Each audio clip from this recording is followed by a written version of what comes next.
안녕하세요. 자, 이번 시간은 우리가 해류에 관해서 배워볼 겁니다.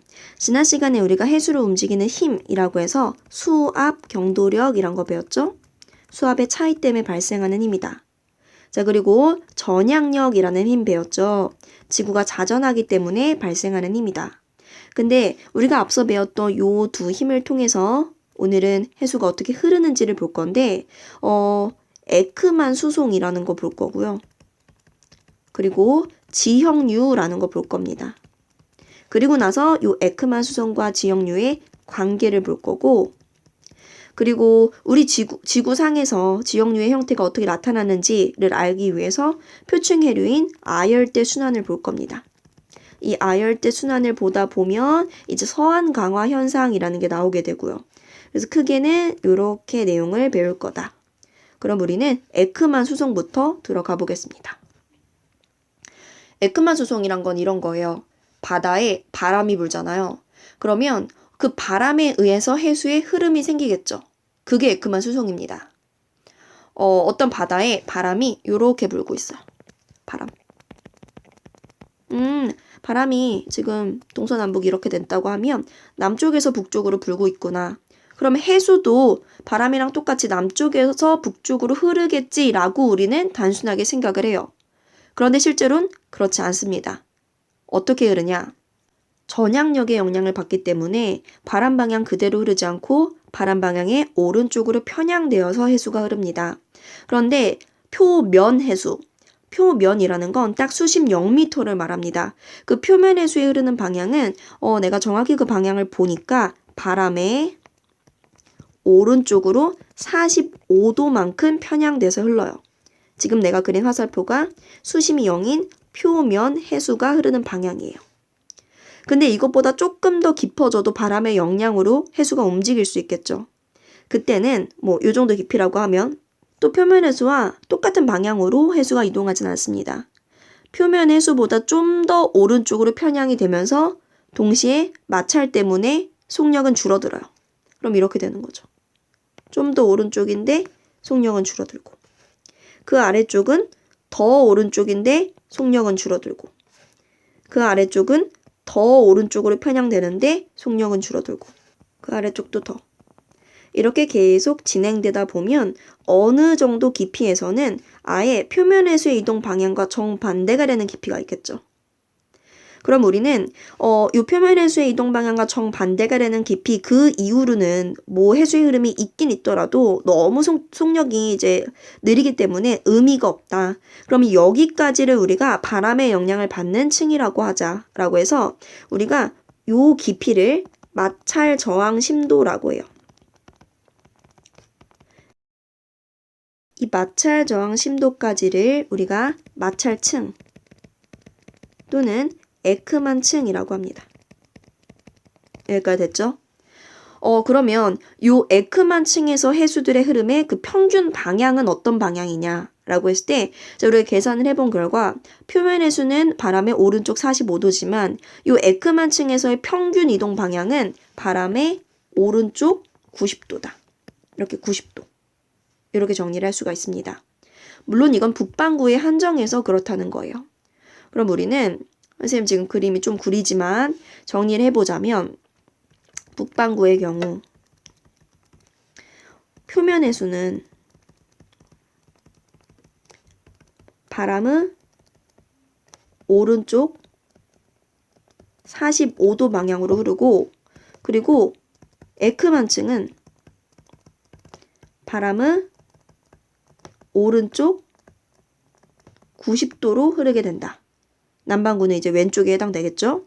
자, 근데 에크만층이라는 건 사실 요 바람에 의한 이동이 의미가 있는 그 정도의 깊이까지 말하는데 많이 깊지 않습니다. 얕은 곳이에요. 그래서 어찌 보면 우리가 표층이라고 하면 얕은 곳까지를 말하죠. 표층에서의 흐름이 요 에크만 수송인 거고, 아까 말했던 표면의 흐름은 딱 수심이 0m인 그 면 자체를 말합니다. 자, 여기까지 일단 에크만 수송 알아두고, 자, 이제 지형류 넘어가겠습니다. 자, 지형류도 해수의 흐름을 말합니다. 근데 에크만 수송은 바람이 원인이었다면 요 지형류는 원인이 해수면 경사예요. 해수면이 이렇게 평탄하지 않고 경사가 있으면 이 지형류가 흐르게 된다는 거죠. 그래서 선생님이 지금 경사가 있는 해수면을 그려놨습니다. 자, 지금 앞쪽이 수압이 더 작겠죠. 수압 낮다. 그리고 뒤쪽이 수압이 더 이렇게 높겠죠. 그러면 수압이 높은 곳에서 낮은 곳으로 수평 수압 경도력이 작용을 하겠죠. 그럼 여기 어떤 물입자가 있을 때 수평 수압 경도력을 그려보겠습니다. 수평 수압 경도력은 이렇게 수압이 높은 곳에서 낮은 곳 방향으로 작용하죠. 요게 수압 경도력 pH다. 그러면 이 물입자는 그냥 이렇게 아래로 쭉 흘러가나요? 근데 그렇지 않습니다. 왜냐? 전향력을 받으니까. 전향력을 받기 때문에 요게 움직이는 처음 시작은 수압 경도력 때문이겠지만 점점점 오른쪽으로 편향되어 가지고 결과적으로 이렇게 흐르게 돼요. 그러면 중간에 요 물입자의 운동을 한번 볼게요. 자, 일단 이 물입자가 받는 수압 경도력은 위쪽에서 받았던 거랑 똑같죠. 왜냐? 수압 경도력이라는 건 해수면 경사에 의해서 결정이 됩니다. 지금 해수면 경사 바뀌지 않았죠. 따라서 똑같은 방향, 똑같은 크기로 수압 경도력이 작용해요. 자, 이번엔 전향력을 볼게요. 전향력은 해수 운동 방향의 오른쪽 90도라고 했죠. 그러면 지금 운동 방향의 오른쪽 90도니까 요렇게 전향력이 작용하죠. 이 빨간색이 전향력입니다. 근데 지금 전향력이 수압 경도력보다 크지는 않아요. 그래도 전향력은 계속 작용이 되기 때문에 점점점 해수의 운동 방향을 더더 오른쪽으로 편향을 시킵니다. 그리고 우리가 이제 아래쪽으로 내려오면 내려올수록 물입자가 가속이 되기 때문에 물입자의 속력은 빨라지겠죠. 그럼 전향력은 속력과 비례하니까 전향력의 크기도 점점 커져요. 그래서 최종적으로 요 물입자에 작용하는 힘은 수압 경도력 그대로 이 방향으로 받게 되고 전향력은 해수 이동 방향의 오른쪽 90도니까 이 방향인데 전향력이 이제 커져가지고 수압 경도력과 전향력의 크기가 같아졌습니다. 자, 그럼 이때부터는 이제 더 이상 해수의 이동 방향이 바뀔 필요가 없는 거죠. 왜냐하면 평형을 이뤘기 때문에 계속 이 방향으로만 운동하게 되는 겁니다. 이때 생기는 이 흐름을 우리가 뭐라고 하느냐? 요걸 바로 지형류라고 하고 그리고 이제 지형류가 흐를 때 요 수압 경도력과 전향력이 같아지는 요 상황을 지형류 평형이라고 해요. 지형류 평형. 그럼 사실 지형류가 만들어지는 건 어찌 보면 이제 단계가 있는 거죠. 처음에 해수면 경사가 있고 그 경사에 의해서 수압 경도력이 발생한다. 그럼 이제 해수가 움직이기 시작을 한다. 움직이기 시작하면 그때부터 속력이 있기 때문에 전향력이란 힘도 생긴다. 그럼 그 전향력이 조금씩 더 오른쪽으로 편향을 시키기 때문에 해수의 이동 방향이 바뀐다. 근데 얘가 아래쪽으로 내려올수록 가속이 되기 때문에 전향력의 크기는 점점 커진다. 그러다가 수압 경도력과 전향력의 크기가 같아지는 그 순간을 우리가 지형류라고 한다. 여기까지 됐죠? 자, 그럼 지형류 정리하겠습니다. 자, 지형류는 수압 경도력과 전향력이 평형을 이루는 상태에서 흐르는 해류를 말한다. 지형류의 방향은 자, 앞에 그림 보면 지금 지형류는 수압 경도력의 오른쪽 90도 방향이죠? 이렇게 외우는 겁니다. 수압 경도력의 오른쪽 90도 방향. 그래서 수압 경도력의 오른쪽 90도 방향이다. 물론 이거는 북반구의 한정에서고 남반구는 왼쪽 90도가 되겠죠. 일단 우린 북반구가 많이 나오니까 북반구를 기준으로 외워둡시다. 자, 근데 지형류의 유속은 어떻게 되나요? 유속 공식이 나와 있는데 복잡해 보여요. 자, 이거 외우는 게 아니고 유도할 수 있어야 됩니다. 어떻게 유도하냐? 지형류라는 건 수압 경도력과 전향력이 같을 때 흐르는 해류죠. 근데 우리가 지난 강에서 수압 경도력은 중력과 속도 g 곱하기 델타 x분의 델타 z예요. 그리고 전향력은 2v 오메가 사인 파이다. 외웠습니다. 그러면 유속 v는 v 정리하면 2 오메가 사인 파이 분의 1 곱하기 g 델타 x분의 델타 z 요 공식이 나오게 된 거죠. 그럼 우리는 이 공식을 외우기보다 이 공식의 의미를 생각하자. 지금 여기서 바뀔 수 있는 값. 오메가는 지구 자전 각속도 일정하니까 사인 파이 바뀔 수 있고 g 중력과 속도 일정하니까 델타 x분의 델타 z 바뀔 수 있죠. 자, 그러면 자, 사인 파이에서 요 파이가 위도죠. 자, 여러분 위도가 높아질수록 사인 위도 값은 커지고요. 그럼 사인 위도 값이 분모에 있으니까 V값, 유속은 느려집니다. 아, 그럼 이렇게 쓸 수 있는 거지. 위도라는 건 저위도일수록 지역류의 유속이 빠르구나. 그리고 델타 X분의 델타 Z는 해수면의 경사라고 했습니다. 아, 그러면 경사가 클수록 해수면 경사가 클수록 지역류의 유속은 빠르구나. 이렇게 우리가 지역류의 유속에 관해서 정리를 할 수 있는 거죠. 자, 이렇게 지역류 우리가 다 배웠습니다. 그러면 이제 앞서 배운 에크만 수송과 방금 배운 지역류를 연결해 볼 거예요. 자, 이렇게 연결이 됩니다. 들어보세요. 어떤 바다에 바람이 불어요. 그러면 그 바람에 의해서 에크만 수송이 생기죠. 바람의 오른쪽 90도 방향으로. 근데 에크만 수송이 생긴다는 건 해수가 이제 이동을 한다는 거죠. 그렇게 이동을 하다 보면 해수면에 경사가 생기겠죠. 자, 근데 해수면에 경사가 생기면 그때부터 이제 수평 수압 경도력이 생기고 수평 수압 경도력에 의해서 해수가 움직이다 보면 전향력이 생기고 두 개가 평형을 이뤄가지고 지역류가 흐르게 됩니다. 이렇게 네 개의 단계가 있는 거죠. 바람이 분다. 그러면 에크만 수송이 일어난다. 에크만 수송에 이어서 해수에 경사가 생긴다. 경사에 의해서 지역류가 흐른다. 사실 이게 하나의 스토리였다는 거죠. 그러면 우리 지구상에서 실제로 이 지역류라는 흐름이 어떻게 나타나는지 보기 위해서 먼저 바람 얘기해 보겠습니다. 자, 지구에서 바람이 어떻게 부나요? 라고 한다면 자, 이렇게 지구가 있어요. 여기가 위도 0도, 적도입니다. 여기가 30도. 여기가 60도라고 했을 때, 자, 우리가 0에서 30도까지 여기서 부는 바람을 무역풍이라고 하고, 무역풍의 방향은 이렇게 북동풍이에요.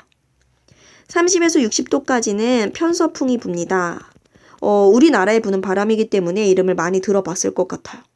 이 편서풍의 방향은 이렇게 남서풍입니다. 왠지 이유가 궁금하다면 요거는 우리가 이제 나중에 대기 파트에서 다룰 거니까 그때 배우기로 하고 지금은 그냥 그렇구나 알아두시면 됩니다. 자, 그러면 지금 오른쪽에 요게 뭐냐? 이게 바다를 하늘 위에서 봤을 때예요.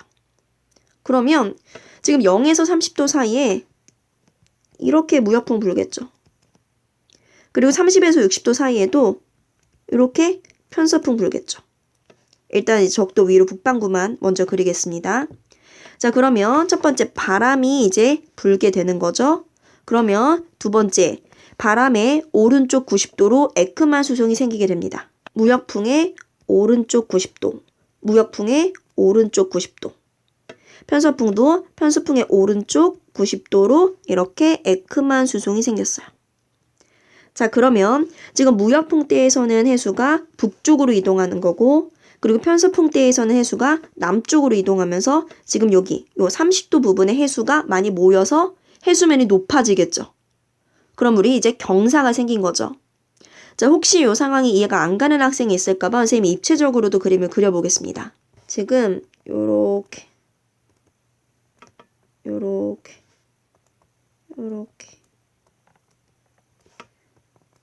이렇게 돼가지고 식빵같이 생겼는데 여기가 위도 0도, 여기가 북반구 30도, 여기가 북반구 60도라고 한다면 지금 바람은 여기서 이렇게 불고 있고 여기서는 이렇게 불고 있는 거죠. 그랬을 때 에크만 수송이 이렇게 나타나면서 지금 요 30도 부근에 해수면이 높아지게 된 겁니다. 즉 해수면에 경사가 생겼어요. 이제 해수면 경사가 생긴다면 이제 수압 경도력이 생기겠죠. 일단은 좀 그림을 지울게요.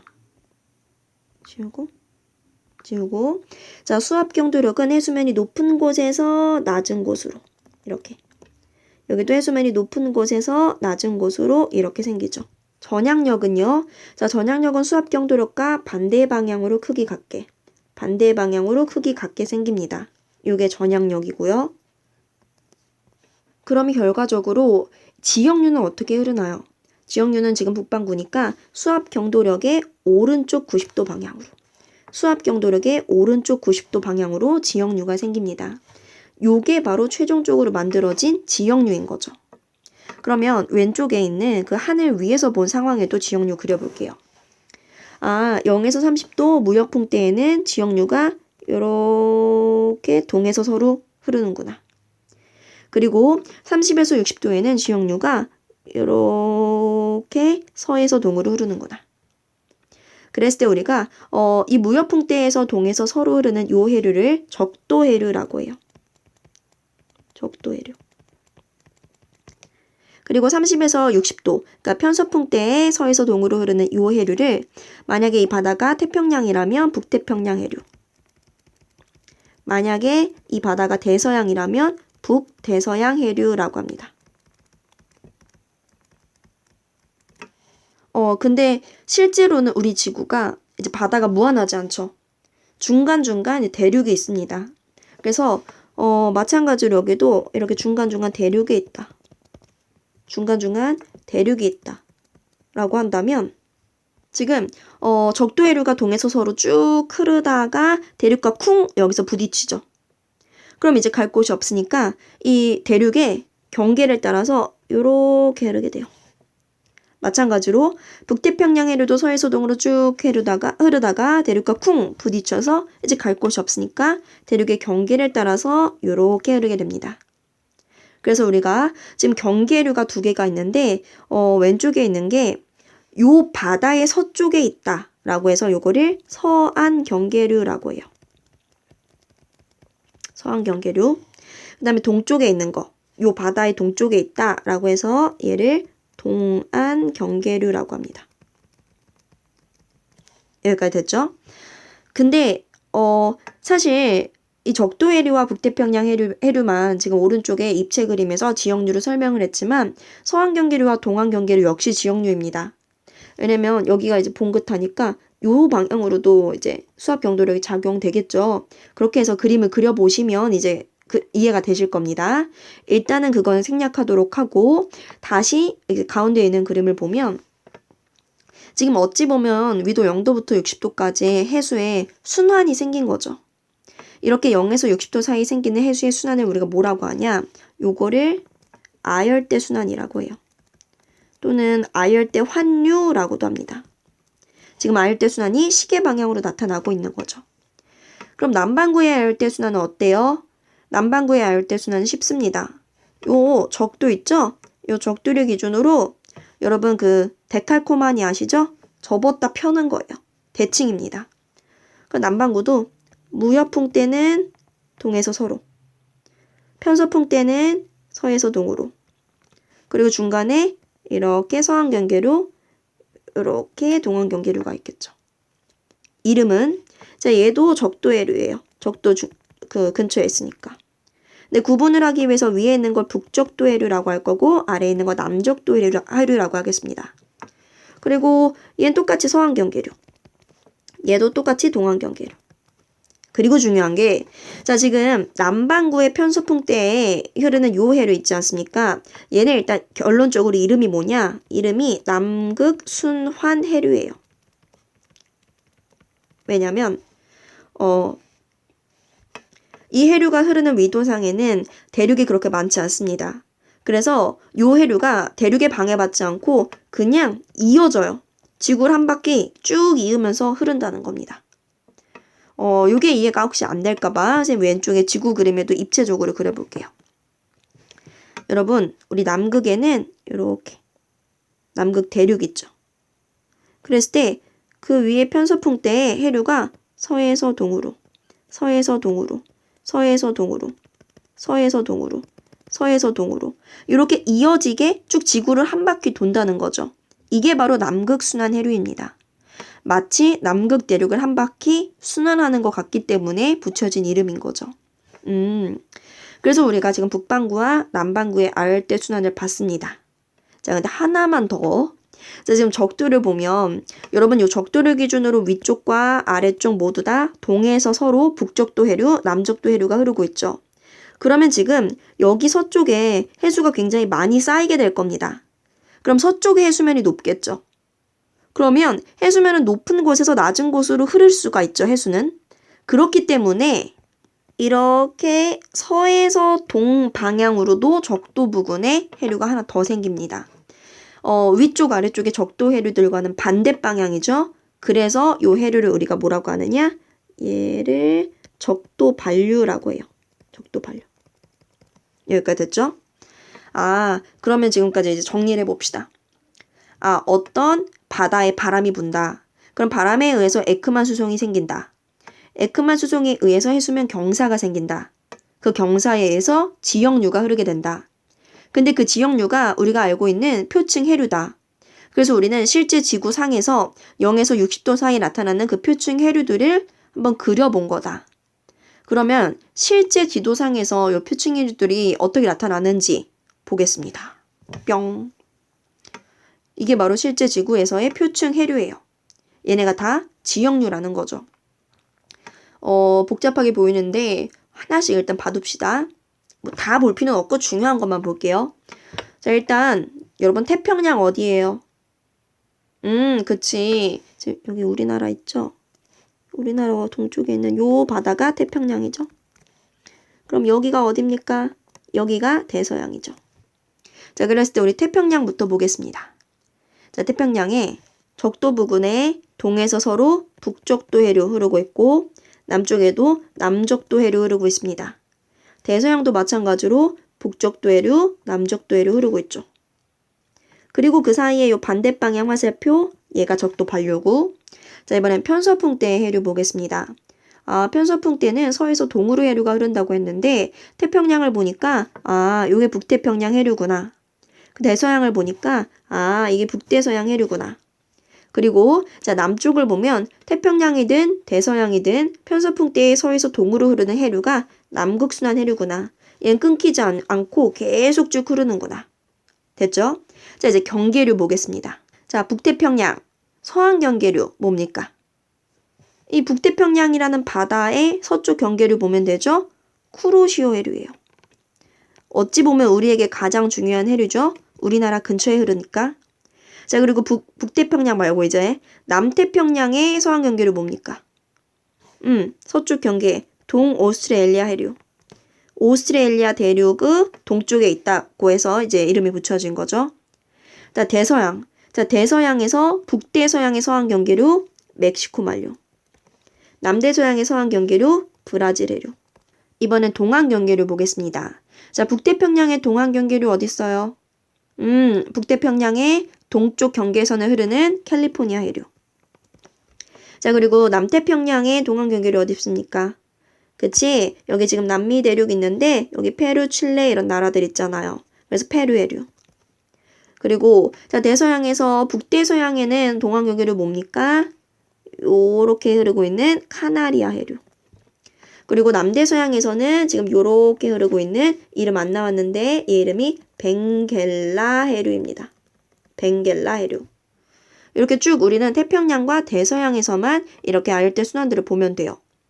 근데 지금 선생님이 질문 하나 해볼게요. 자, 서한 경계류를 보니까 자, 서한 경계류들은 다 흐르는 방향이 저위도에서 고위도예요? 고위도에서 저위도예요? 다 저위도에서 고위도 방향으로 흐르고 있죠. 자, 이렇게 저위도에서 고위도 방향으로 흐르는 걸 우리가 난류라고 합니다. 근데 이번엔 동한 경계류 보세요. 뭐 캘리포니아 해류, 카나리아 해류, 페루 해류, 얘네들 흐르는 방향을 보니까 다 저위도에서 고위도입니까? 고위도에서 저위도입니까? 다 고위도에서 저위도 방향으로 흐르고 있죠. 자, 이렇게 고위도에서 저위도 방향으로 흐르는 해류를 우리가 한류라고 합니다. 그럼 서한 경계류는 난류고 동한 경계류는 한류구나. 그러면 이번에 서한 경계류와 동한 경계류를 비교해보자.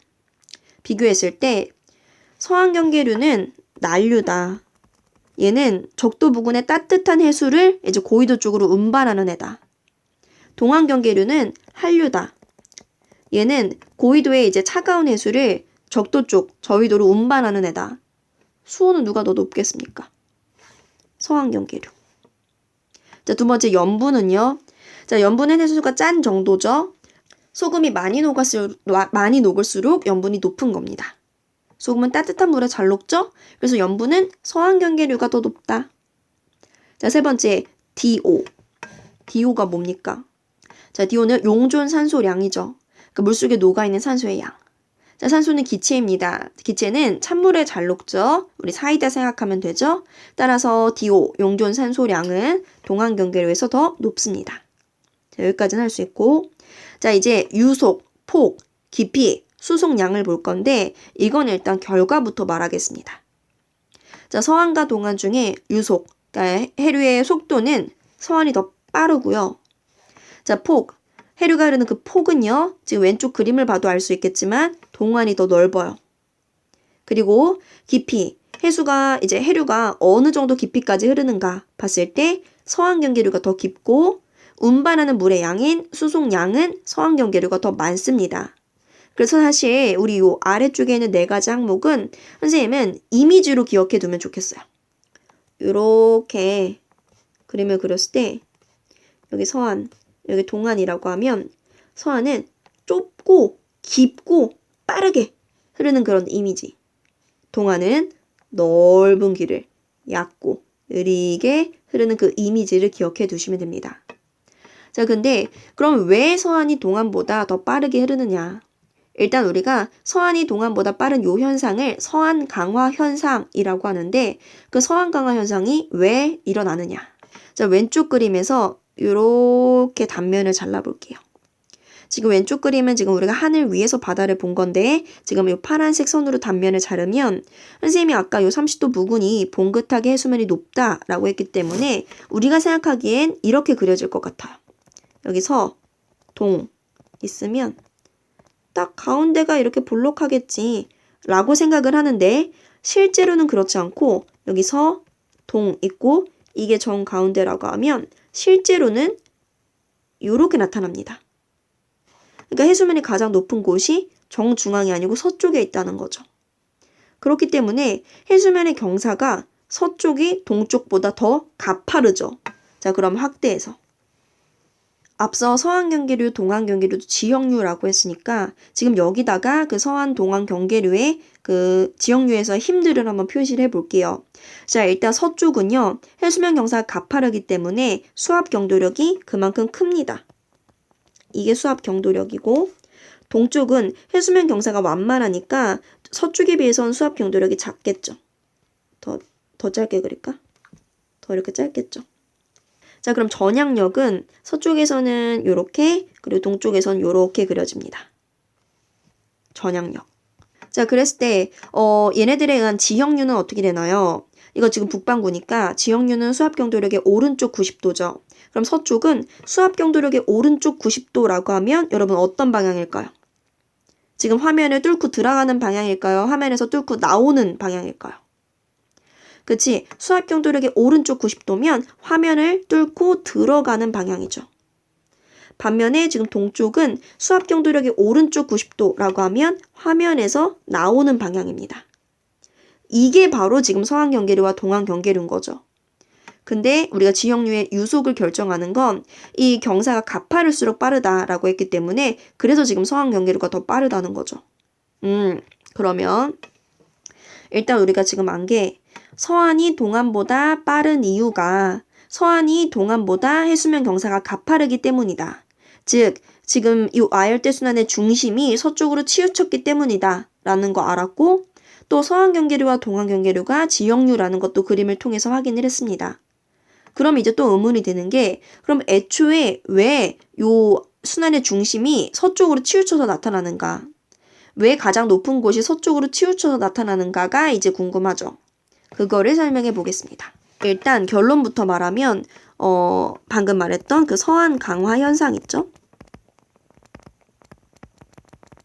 요 서한 강화 현상의 원인은 이래요. 고위도로 갈수록 전향력이 크기 때문에 고위도로 갈수록 전향력이 큰 건 이해가 가죠. 우리가 전향력은 사인 위도에 비례하니까. 근데 고위도로 갈수록 전향력이 큰 게 왜 서한 강화 현상의 원인인가? 지금 여기 그림에다가 그려볼게요. 여기가 위도 0도 정도, 여기가 60도, 여기가 30도라고 한다면 지금 위로 갈수록 전향력이 큽니다.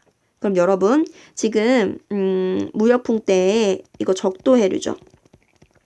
이 적도해류는 저위도에 있으니까 전향력을 적게 받겠죠. 그러면 이렇게 동해에서 서로 흐르는데 전향력이 편향 될랑말랑, 될랑말랑, 될랑말랑 편향이 잘 안 돼요. 워낙에 전향력이 작으니까. 그래서 결국에 여기 서쪽에 해수가 쌓이게 될 거고 그 쌓인 해수가 좁은 길을 따라서 서한 경계류로 이렇게 이동을 하는 겁니다. 그런데 자 지금 위쪽에 선생님 요거 북태평양 해류라고 일단 명칭을 할게요. 자 북태평양 해류가 편서풍대에서 서에서 동으로 흐르고 있는데 얘는 워낙 위도가 높다 보니까 전향력이 커서 오른쪽으로 편향이 잘 된다. 그럼 얘는 사실 요 대륙과 쿵 하고 부딪히기도 전에 오른쪽으로 편향, 오른쪽으로 편향, 오른쪽으로 편향돼서 요렇게 쭉 동한 경계류가 흐르게 된다. 그렇다면 서한은 좁고 동한은 넓은 거 이해가고 그래서 요 순환의 중심이 딱 정중앙이 아니고 여기에 위치하는구나. 그래서 여기서 해수면이 가장 높게 나타나는구나. 여기까지 갔죠? 그래서 우리가 서한 경계류와 동한 경계류 이렇게 특징들을 비교할 수 있어야 되고요. 그리고 서한 강화 현상이 뭔지, 그리고 서한 강화 현상이 나타나는 그 원인까지 알아두셔야 됩니다. 특히 이 원인은 너무 중요해서 여러분 학교 시험에서 서술형 문제로도 충분히 나올 가능성이 높습니다. 자, 이렇게 해서 우리가 오늘 해류에 관해서 쭉 배워봤고요. 그럼 다음 시간에 해파에 관한 내용으로 만나 뵙겠습니다. 안녕.